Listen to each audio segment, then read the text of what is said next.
My brother was the golden child, he coasted through life while I fought alone. At Christmas dinner, I dropped that I sold my startup for $30 million. He gasped, then demanded half. Mom yelled, "You owe him everything." My own family tried to steal from me. It sounds unbelievable, but that night, I understood they never saw me as their son, only a resource to exploit. The air in that old house was thick with unspoken resentment, a familiar tension that had clung to me since childhood. I was 9 when I first really felt it, the cold truth that my parents saw my brother, Brandon, completely differently than me. Brandon, 2 years my senior, was, as my mom often joked, born lucky. He was charismatic, athletic, always the center of attention. Me? I'm Alex. Now 33, people who knew us would call me the quiet one, or just the other one. Brandon got the roaring applause, the proud smiles.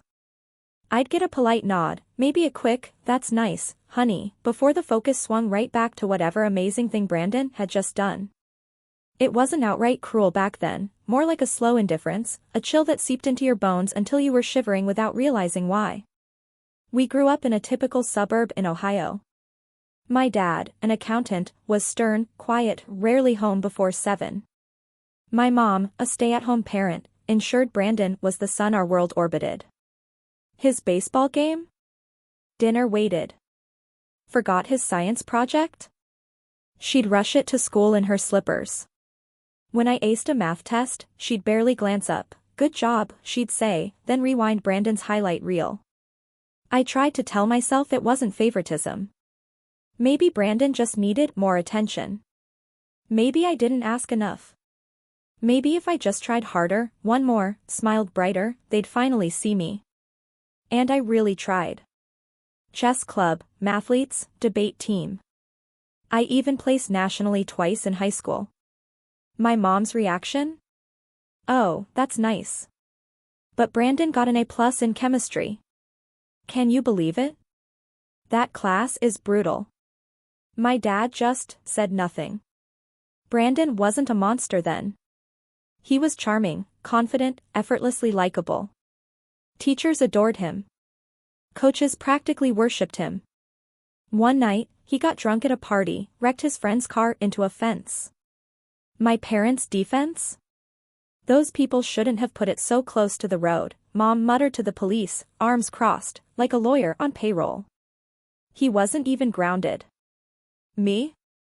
I came home 5 minutes late from tutoring once and got a lecture about respecting family time. When I dared push back, she snapped, "Don't you dare act like Brandon. You're better than that." I just stared, stunned. Better? You don't even see me. That's when the cold weight of being invisible truly settled in. In college, their favoritism became almost a running joke. Brandon got a full ride, not academic, not athletic, just fully paid by them. He needed to find himself. So he changed majors 3 times, dropped classes mid-semester, and spent 2 years studying business abroad, which really meant backpacking Europe on their dime. Selfies from beaches and bars filled their fridge, treated like proof he was curing global warming. Me?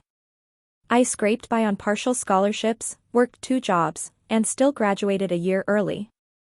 I taught myself to code between shifts at the campus coffee shop, pulling all-nighters in the library, while Brandon was off networking in Buenos Aires. One semester, just one, I asked for help with rent.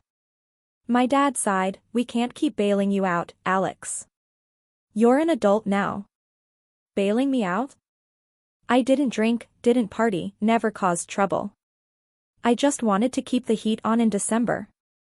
I moved out the day after graduation, didn't even wait for the ceremony. They didn't notice until my diploma arrived in the mail. For the next decade, I buried myself in work.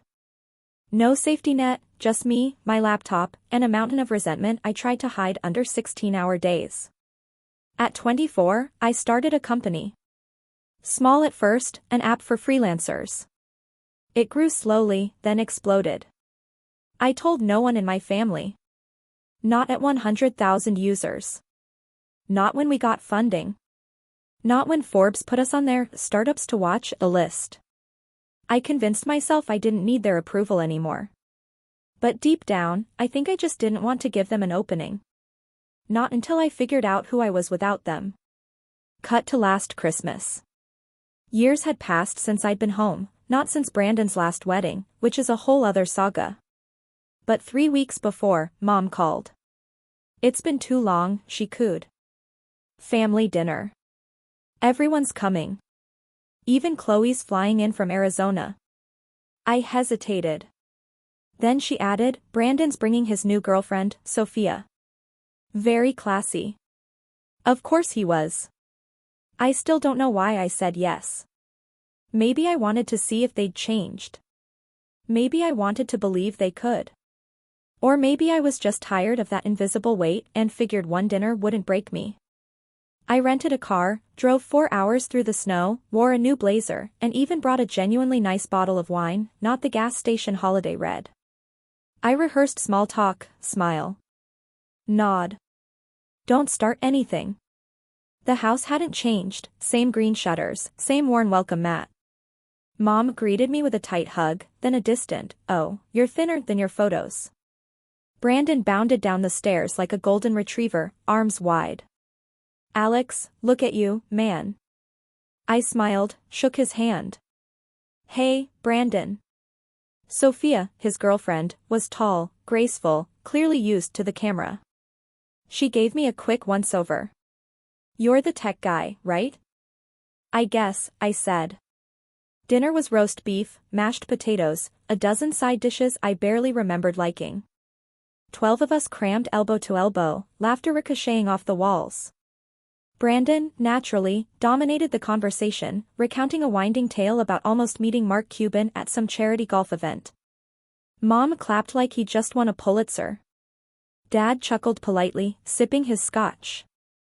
I mostly ate slowly, quietly, nodding when spoken to. Until Chloe, bless her heart, turned to me mid-meal. So, what have you been up to, Alex?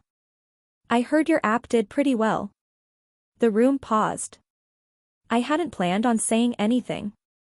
I'd intended to just fade into the background, unnoticed, as always. But something shifted inside me. Maybe it was Mom already turning back to Brandon, assuming the conversation would just drift away again. Maybe I just snapped. I set down my fork, took a slow sip of wine, and said, casually, I sold the company last month. 30 million. The silence was instant, perfect. Then Brandon coughed violently, wine spraying from his nose. Sophia gasped, handing him a napkin. Mom stared at me like I'd just confessed to arson. Wait, she said, her voice high, tight. You sold it? Your little app thing? It wasn't that little, Mom. But 30 million? I shrugged. Yeah, after taxes and fees, it'll be less, but still enough. Brandon dropped his napkin. Are you joking? No, I said, meeting his eyes. Why would I joke about that? His face went red. Then he let out a sharp, forced laugh. Okay, so where's my cut? I blinked.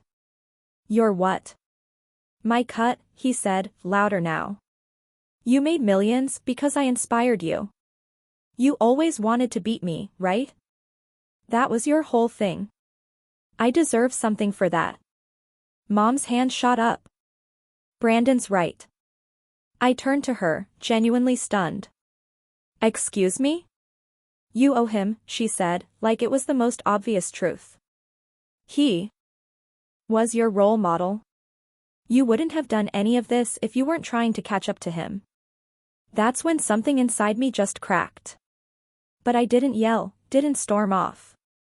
I just sat there, frozen, as a tidal wave of old memories crashed over me. Missed birthdays, ignored report cards, the cold silence after every accomplishment they pretended not to see. And now, after all these years, after building something entirely on my own, they still thought I owed him. Brandon leaned forward, elbows on the table, grinning like he'd won the lottery. So, what do you think is fair? Half? I mean, you wouldn't have gotten anywhere without me. I didn't answer. Not yet. Because in that moment, I knew something they didn't. I had a plan. A very, very specific plan. But I wouldn't rush it. Not until this entire room showed me just how far they were willing to go. And oh, they did. Sleep didn't come easily that night. I sat in the old guest room, the faded wallpaper, creaky twin bed, and even the scratchy quilt all painfully familiar from childhood. I just stared at the ceiling, Brandon's smug voice echoing, demanding his cut, and Mom's sharp, certain declaration, "You owe him everything." It wasn't the audacity that stung most. It was the sheer ease with which she'd said it. Like my entire life's work, my sleepless nights, sacrificed weekends, anxiety attacks in tiny apartments, months of ramen dinners, was simply an unspoken debt to my golden child brother. And the worst part? No one, not Dad, not Chloe, not even Uncle Mark, or Sophia, who just calmly sipped her wine, pretending this was a joke that would just blow over. I watched them, how they all instantly fell back into orbit around Brandon, just as they always had. And in that moment, I finally understood something I should have years ago. They didn't just prefer Brandon. They needed him to be the success story. Their entire identity was wrapped up in it. My quiet success? Fine, even cute. But undeniable success? That broke their narrative. And people hate broken narratives. The next morning, I woke early, hoping to slip out before anyone else. Leave a polite note, send a gift basket later. No such luck. Mom was already in the kitchen, hands deep in biscuit dough, her back stiff. "Morning," I said cautiously. She didn't look up. "Coffee's on." I poured a cup, stood awkwardly, then finally spoke. "About last night." She snapped, still not looking at me. "You embarrassed your brother. You ambushed him." I blinked. "By answering a question?" "Don't play dumb, Alex. You knew exactly what you were doing. Sitting there, all smug, waiting to drop your little bombshell." "It wasn't a bombshell." Chloe asked what I'd been up to. "You could have downplayed it. Or told me privately. You know Brandon's been under a lot of stress lately." I just stared. "Mom, do you even hear yourself? He demanded half of what I earned. And you backed him. He deserves something," she insisted, pressing the dough harder. "He's always looked out for you." I laughed, a bitter sound. Like when he borrowed my car in college and got it towed. Or skipped my graduation for a concert. Or told everyone at Thanksgiving my app was a glorified calculator. She flinched, just a little, but not enough. "You're twisting things. You always see yourself as the victim." I set my mug down harder than I intended. "You never saw me. Not once. And now that I've built something, you think Brandon deserves a piece because he inspired me? That's not how life works." She finally turned, her eyes tired, hard. "In this family, we help each other. Brandon's going through a rough time." I frowned. "What rough time?" She hesitated. That's when the door creaked behind me. Brandon walked in, shirtless, yawning, clearly hungover. He grabbed the orange juice, drank straight from the carton. "Morning, peasants," he grinned. Mom laughed, finding it charming. I wanted to throw my mug through the window. "I heard you, too," Brandon said, wiping his mouth. "Still mad about last night, Alex?" "Come on, it was just a joke." "You weren't joking," I said, coldly. He smirked. "Maybe not entirely. I mean, it'd be nice if you helped out a bit. Things are kind of tight right now." Mom shot him a look. "What do you mean, tight?" I asked. He stretched, then dropped into a chair. "Just, you know, some bad investments. Sophia's got expensive tastes, and my car's on its last leg." I narrowed my eyes. "You drive a Lexus." "Had to sell it," he said casually. "Using Sophia's for now, but she wants me to buy her a new one before New Year's. Says it'd be a statement. I just stared. "Wait, you want me to help you buy your girlfriend a car?" He shrugged. "It's not about the car, man. It's about family. We've always looked out for each other. I looked at Mom. She was drying her hands, looking anywhere but at me. You told him I'd help, I said slowly. Silence. You told him, I repeated. I might have mentioned that you'd done well, she said. And Brandon assumed. No, I snapped. You assumed I'd roll in here and open my wallet like a good little brother. Brandon scoffed. Wow. You really think you're better than us now, huh? I clenched my jaw. I think I earn what I have, and I don't owe you a cent. He stood suddenly, the chair scraping.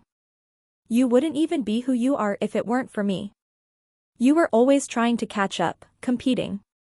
Don't pretend like your whole life wasn't about proving me wrong. I stopped trying to compete with you 10 years ago, I said. You just never noticed. He moved closer, puffing his chest out like we were kids again. You really going to turn your back on your family? I looked at him, at Mom, at the kitchen that now reeked of cinnamon and rage. And I said, depends. Are you still my family? He didn't answer. Neither did she. That night, the real betrayal finally showed its face. I went to bed early, locking the door behind me. I was done. My intention was clear, leave before dawn, never look back. But around midnight, a thirst woke me. I grabbed my phone, slipped out, and headed downstairs for water. Passing the living room, I heard hushed whispers. I stopped, peering in. Brandon and Dad. They were talking low, but I caught snippets. Doesn't need all of it, just a small transfer, he'll get over it. I stepped in. Get over what? They froze. My father, who hadn't said more than a sentence to me since I arrived, slowly stood. Alex, we were just plotting how to take money from me behind my back. I cut him off. Brandon waved a dismissive hand. Don't be dramatic. It was just an idea. I turned to Dad. What kind of idea? He hesitated. We thought, maybe if we had access to a portion of your funds, we could help Brandon get back on his feet. Start something of his own. I stared, stunned. Access to my funds? Temporarily, he added quickly. You're young. You don't need all of it right away. I actually laughed. A hollow, broken sound. So this is what this is about. I worked for 10 years, made something of myself, and now you're trying to redistribute it like I'm some trust fund. Baby. You wouldn't be where you are without this family, he said. No, I countered, my voice low. I'm where I am in spite of this family. Brandon stood, bristling. Careful, Alex. You're making enemies. Am I? I asked. Because from where I'm standing, you were never really on my side. He stormed past me, muttering. My father just shook his head, as if I had disappointed him. I went back upstairs, packed my bag, but as I zipped it closed, something stopped me cold. My laptop was open. I never leave it open. And the browser history. Someone had tried to access my financial accounts. I stared at the screen, then at the door, then back at the screen. That's when the true rage set in. Not the hot, wild kind, but a cold, meticulous anger that settled deep in my bones. They didn't just want my money. They were already trying to take it. And that, I knew, was the last mistake they would ever make. I left before sunrise. No goodbyes, no note. I slid out the front door, backpack over one shoulder, laptop clutched tight, every muscle rigid with betrayal. I didn't even look back. I was terrified if I did, I might hesitate. I might forgive.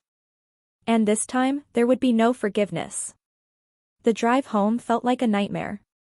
The world still shrouded in pre-dawn fog, highways almost empty. My phone buzzed constantly, unknown numbers, probably Mom's landline or Brandon on someone else's phone.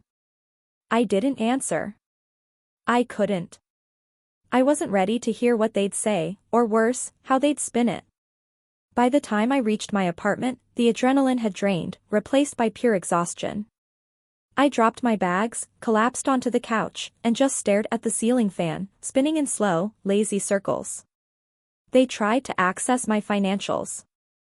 They tried to steal from me. That thought looped endlessly. This wasn't a misunderstanding. Not a conversation gone wrong. This was deliberate, calculated betrayal. I kept replaying Dad's image, stoic, measured, once the authority in my world, now conspiring with Brandon like it was perfectly normal, like I was just a piggy bank they were entitled to shake. The worst part? I wasn't even surprised. I should have seen it coming. All those years as second best, they overlooked son, the backup plan. In their eyes, I'd always been the side character, my success a fluke, a happy accident they could redirect to help the family, meaning Brandon, always Brandon. But knowing that didn't make it any easier. For the first week, I just existed. Cancelled meetings, ignored texts, declined interviews. My assistant, Sarah, kept asking if I was okay, and I kept giving vague, just under the weather, replies. I wasn't ready to explain. Not yet. I sat with the silence, letting myself feel it all, anger, sadness, confusion, even guilt. Not guilt for refusing them, but for still caring, for still hoping, deep down, that my family might someday choose me. It was pathetic, honestly. On the 8th day, I finally opened my laptop. Not to check my bank account, or read articles about the acquisition, but to examine the security logs. I needed to know exactly what they'd tried. It was worse than I thought. Brandon had guessed the password to an old email, one link to outdated accounts I rarely used, a variation of our childhood dog's name, something I'd never think twice about. But he had. From there, he tried to reset access to several backup logins. Thank God for multi-factor authentication. But the intent was crystal clear. He didn't just want money. He wanted access. That flipped a switch in me. Suddenly, I wasn't numb anymore. I was focused. The next 2 weeks were a complete overhaul. New passwords, two-factor keys, lockdowns on every account. I even hired a cybersecurity consultant. Paranoid? Maybe, but I wanted every angle covered. I created decoy accounts, just in case. If they ever tried this again, I'd be ready. But that was just the beginning. Beneath the firewalls and security updates, a new idea was taking shape. Quiet. Calculated. Not revenge, not exactly. But something close. A way to finally reclaim my story. To remind myself, and them, who I truly was. It started with a call to Sarah. Hey, I said, my voice still a little rough. I'm ready to get back to work. She didn't ask questions. Just, good. The world's been waiting. We started slow. A few meetings, a podcast, a tech magazine interview. I kept the acquisition details light, the numbers spoke for themselves. But I could feel the energy returning, that fire, that drive. For the first time in weeks, I remembered why I started all this, not to prove anyone wrong, but to prove myself right. In February, I quietly launched a mentorship program. A small group of developers, designers, young founders trying to launch their first projects. No advertising, no face on it. I just showed up, week after week, helping them debug code, pitch investors, refine their vision. And something strange happened. I felt happy. Not performative, Instagram perfect happy, but real, internal joy. Watching these kids light up when something clicked, an idea worked, their first users signed up. I saw myself in them. The younger me, who dreamed bigger. In March, a major publications journalist emailed. She wanted a feature, not just on my app, but my story. She'd heard whispers about my background, my family, how I'd bootstrapped everything from nothing. I hesitated, then said yes. The piece ran in early April, the forgotten brother who built a tech empire. Dramatic? Sure. Accurate? Absolutely. It told the story of a kid overlooked, underestimated, left behind, who built something in the shadows and rose anyway. The response was overwhelming. My inbox flooded, fellow founders, kids from similar families, even former teachers who admitted they hadn't realized what I was capable of. And then, the unexpected, apology letters from strangers. People who'd been the golden children in someone else's life, realizing the damage they'd done. Some heartfelt, some performative, but all made one thing clear: I wasn't alone. For the first time, I realized my story wasn't just mine. It was ours. By May, the mentorship program swelled to over 300 people. I spoke at 2 conferences. One of my ments got into a top accelerator, another landed a seed round through my introduction. I didn't tell my family any of this. Didn't send the article. Didn't even call on Mother's Day. But they found out, of course. Brandon texted first, "Nice article. So, you're playing the victim now." I didn't reply. 2 days later, an email from Mom. Long, rambling, a mix of guilt-tripping and fake concern. "We never meant to hurt you, Alex. You're taking everything so personally. Families fight, but we're still your family. Don't you think it's time to move on? Brandon's really struggling, and you've made it worse with all this press. People are talking." Yes. People were talking. And for once, they weren't praising Brandon. They were asking about me. I didn't respond to her email either. Not because I had no words, but because I finally understood, closure doesn't always come from conversation. Sometimes, it comes from distance. I kept building, quietly, steadily. New projects, small startup investments, helping local businesses modernize their tech. I volunteered at a community college, teaching basic coding to students who reminded me of my younger self, hungry, tired, overlooked. I rebuilt my life, brick by brick, not out of spite, but out of absolute clarity. And just when I thought the past might finally stay buried, the wedding invitation arrived. White envelope, gold embossed font, Brandon and Sophia. September. Guess who was best man? Not me, obviously. But I was cordially invited. And on the back, a handwritten note: "You've made your point. Now come home and be part of the family again. We miss you. Bring a gift." I stared at that card for a long time.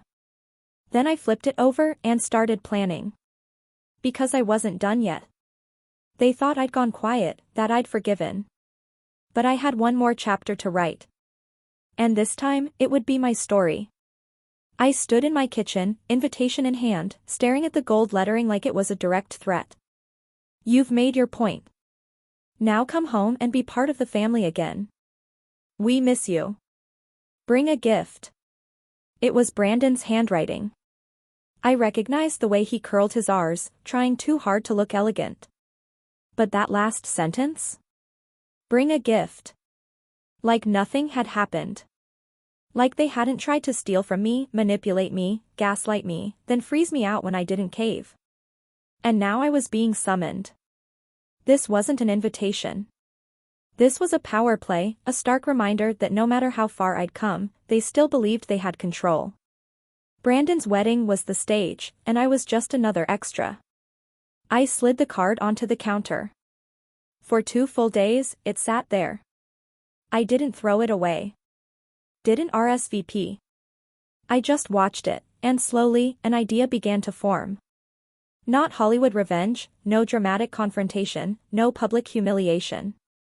That would be too easy, too quick. What I wanted was something quieter. Colder. I didn't want to just get back at them. I wanted to rewire the entire dynamic. To take the script they'd written for me, the quiet, second-best supporting role, and shred it line by line. If they wanted me to attend, I would.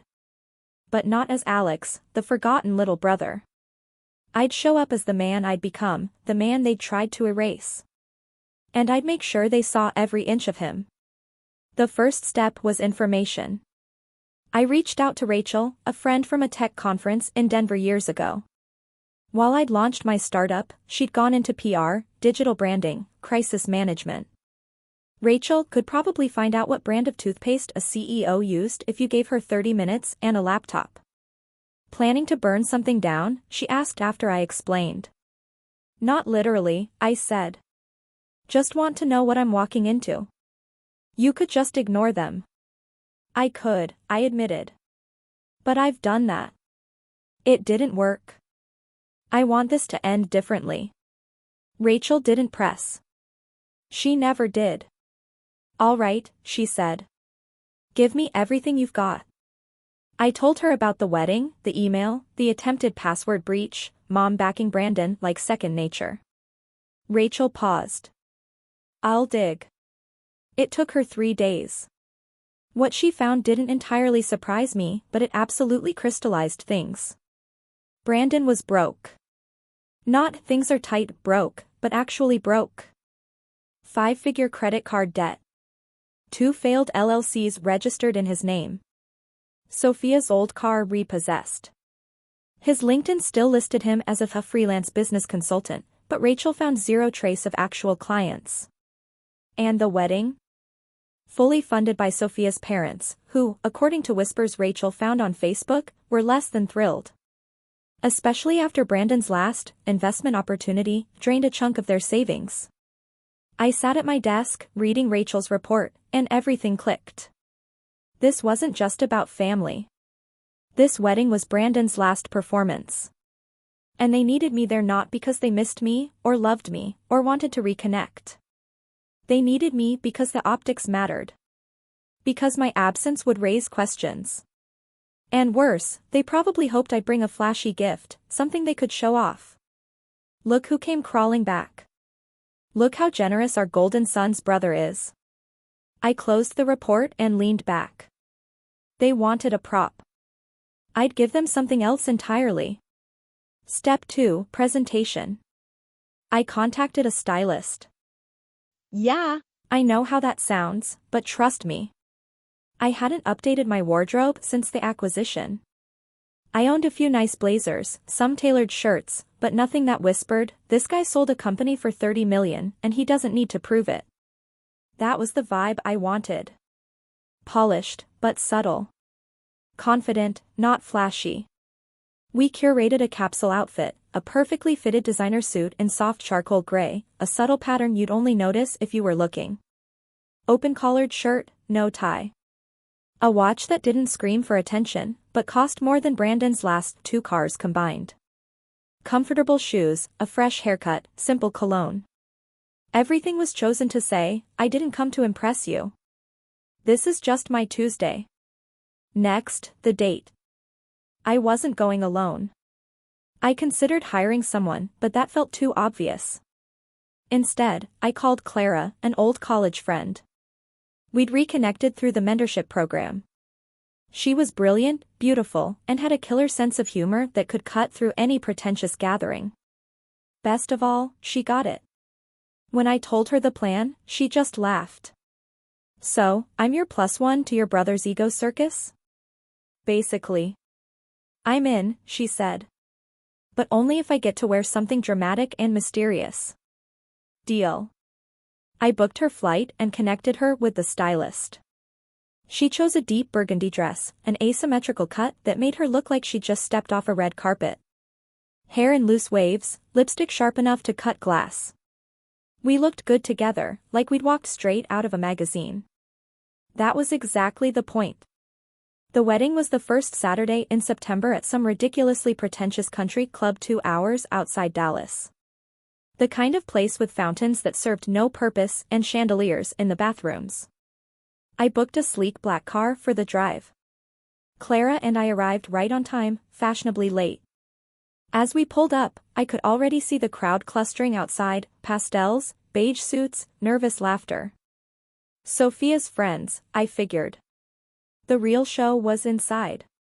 Ready? I asked. Clara smirked. Let's ruin some egos. We walked in side by side. Within seconds, I felt the air shift. Heads turned, eyes flicked. Whispers began. I kept my expression neutral, not smug, just calm, like I belonged. At the welcome table, my name was on the list, barely, scribbled in almost as an afterthought. I didn't miss that detail. Inside, the venue looked like a Pinterest board exploded, gold-trimmed everything, faux vintage lighting, tablecloth starched to death. A string quartet played, but no one listened. I spotted Mom first, near the back, talking to distant relatives. Her eyes met mine, and for a moment, she froze. Then the smile snapped into place. "Oh, Alex," she said, walking over. "You made it." She barely glanced at Clara. "I did," I said, my tone even. She leaned in for a hug, then hesitated. "You look different." I shrugged. "I've been busy." She glanced at my suit, the watch, the car keys I'd tucked into my coat. Then back at Clara. "And who is this?" "Clara," she said coolly, offering her hand. "Alex's date." Mom's smile twitched. "Well," she said. "The ceremony's starting soon. Brandon will be so pleased you came." I didn't respond. I knew Brandon had no idea I was coming. And judging by the look on his face when we entered the main hall, I was right. He was at the front, talking to groomsmen, when he saw us. His jaw literally dropped. Clara squeezed my hand. "Showtime." We didn't approach him right away. I wanted the tension to build. Let him stew. Instead, we made a slow lap, greeting older relatives, smiling politely. I caught fragments of gossip. "Is that Alex? He looks different. I thought he moved to Denver. That girl's stunning. Is she his girlfriend?" Every whisper was a small victory. Eventually, we made our way toward the groom. "Alex!" Brandon exclaimed, arms wide, like greeting a long-lost friend. "Man, you made it." He pulled me into a quick, one-armed hug. I didn't return it. "Hey, Brandon. Congratulations." He looked me over. "Wow, look at you, all cleaned up. Got a date and everything." Clara smiled tightly. "Hi. Heard a lot about you." "I'll bet," Brandon said, eyes flicking back to me. "So, I assume you got the registry?" "I did." He waited. I didn't elaborate. A flicker of irritation crossed his face. "I mean, not that you have to get anything from it," he said. "Just suggestions. We're really hoping for the espresso machine though. Top of the line." "Good to know." He laughed awkwardly. "So, how's work?" "Great," I said. "Mentoring a few startups now. Staying busy." "Still milking that app sale, huh?" he said with a smirk. Clara's eyebrow lifted, but I touched her arm lightly. "Let it go for now," I murmured. "Money's a tool. It's how you use it that counts." He didn't like that. Not one bit. I saw his smile tighten. He didn't have control. Not anymore. And he knew it.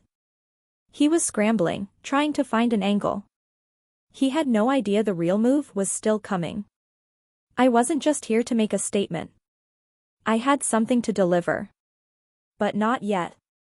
Let him sweat. Let him wonder. Let the mask slip. And when it finally did, I'd be ready. The ceremony was exactly as I'd expected, overproduced, overlit, overwrought with performative vows that sounded like Instagram captions. Sophia was beautiful, of course, but her smile didn't reach her eyes. Brandon looked more like a man closing a deal than pledging his heart. When the officiant declared them husband and wife, Brandon gave a victorious nod to the crowd, like he just won a game. I clapped politely. Clara leaned in. "This whole event feels like a grand delusion." "It is," I murmured. "But every delusion eventually pops." And mine was coming.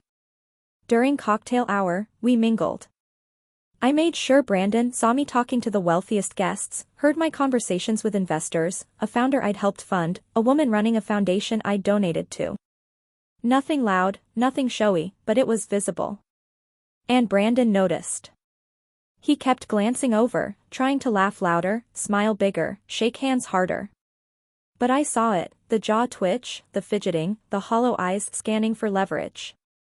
He found none. For dinner, our table was tucked far in the back, next to the coat check.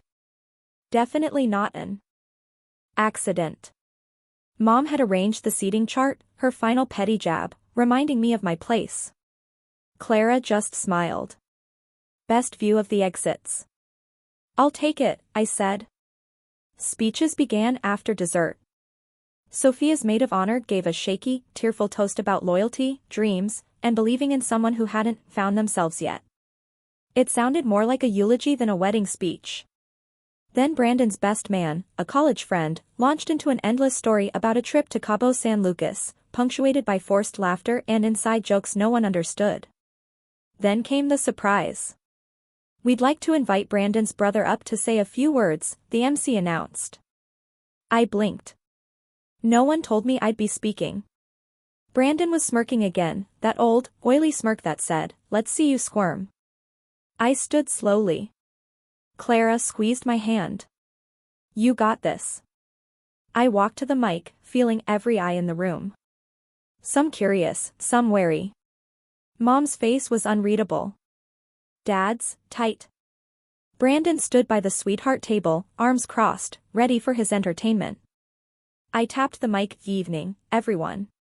A few scattered claps. I wasn't expecting to speak tonight, I said, but it's hard to pass up a chance to talk about family. Especially mine. A few polite chuckles. I'm Alex, Brandon's brother. The quiet one, some of you might remember. The kid who liked books more than baseball, definitely not prom king material.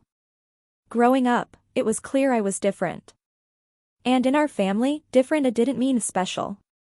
It meant a less. The room stilled. I used to think maybe if I worked hard enough, achieved enough, became enough, I'd earn a seat at the table. But what I've learned, what I want to share, is that sometimes the table is broken. Sometimes the people who are supposed to lift you up will weigh you down, and they'll call it love. I glanced at Mom, her jaw clenched. Brandon frowned. But I'm not here to drag old wounds into a new marriage. I came because I wanted closure. And maybe, in a strange way, to say thank you. Because the distance you all created, the silence, the rejection, the betrayal, it taught me something vital. I looked right at Brandon. It taught me to survive without you. To succeed without you. To build something no one thought I could. And while you were busy being the golden boy, I was quietly building a life, a business, a legacy. His smile was gone. Dead silence.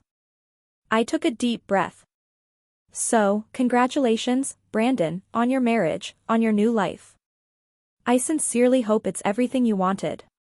And as for the past? Consider this my final gift. I stepped down without waiting for applause.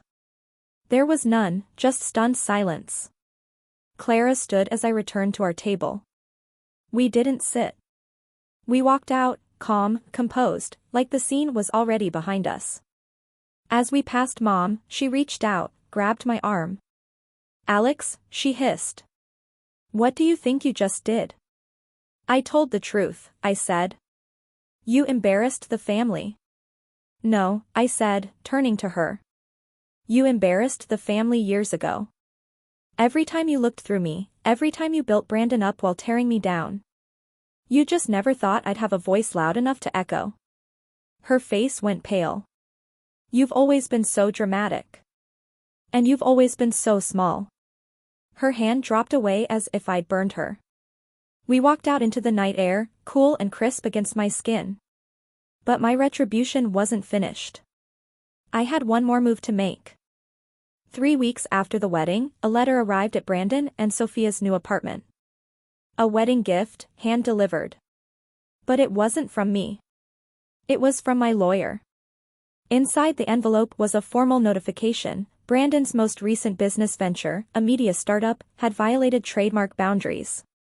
Turns out, in his desperation, Brandon had tried to piggyback off one of the sub-brands I'd quietly registered years ago under a shell corporation. Same name, same logo, even similar marketing language. It was sloppy, obvious, and legally indefensible. The cease and desist was ironclad, but that wasn't the real hit.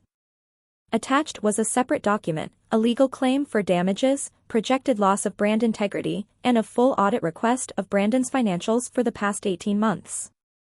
Sophia's parents, who'd co-signed his latest loan, got a copy, too. So did the local business bureau. And just like that, the curtain fell. I didn't need to drag him through the courts. I knew Brandon didn't have the funds to fight it. The mere threat of a lawsuit, one that Sophia's parents would be on the hook for, was enough. 3 weeks later, I got a text. "Brandon, why are you doing this? You already won." I stared at the screen for a long time before replying. "Me? No, Brandon. I survived. There's a difference." He didn't reply. A month later, a mutual contact told me Sophia had left him. Her parents pulled all funding, the apartment they'd rented on credit was gone. Brandon moved back in with my parents.